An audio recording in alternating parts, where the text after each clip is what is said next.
A 10-point win over Newberry, and it's the second straight game where fourth quarter the opponent gives you a little bit of a push, but you're able to surge after that. A 8-0 run after Newberry pulls within 2 points. How do you think that some of the work that you put in practice is starting to come into play this week? I don't like to have these type of games clearly, but obviously they're going to help us.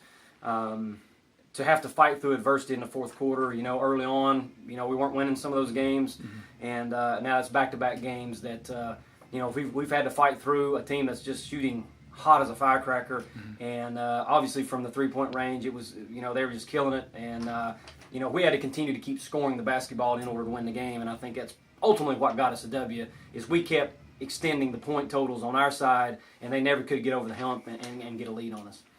In this contest, defensively, you force Newberry into 16 turnovers. You win pretty much every hustle stat 42-18 points in the paint as well.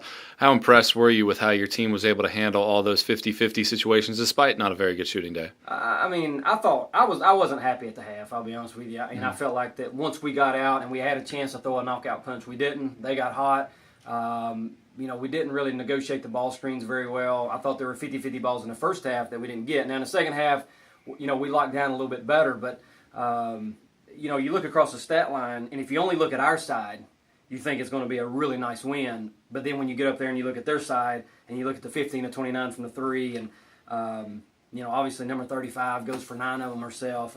That's where the negativity comes into play. But still, it's a 10-point win, and it keeps us up top with the rest of the guys.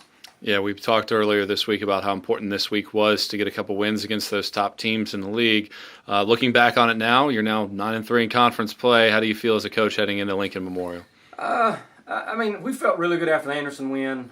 This win, they're playing without Essex, but that's the second game that we've played a top-tier team in our league without their post player, and we know those guards we're going to have to take the shots, and that's the second game. Bree Johnson went for a big number. Hendrick goes for a big number, but nonetheless, as a coach, I have to realize, we pulled out the victory. We won the game. We keep ourselves in second place.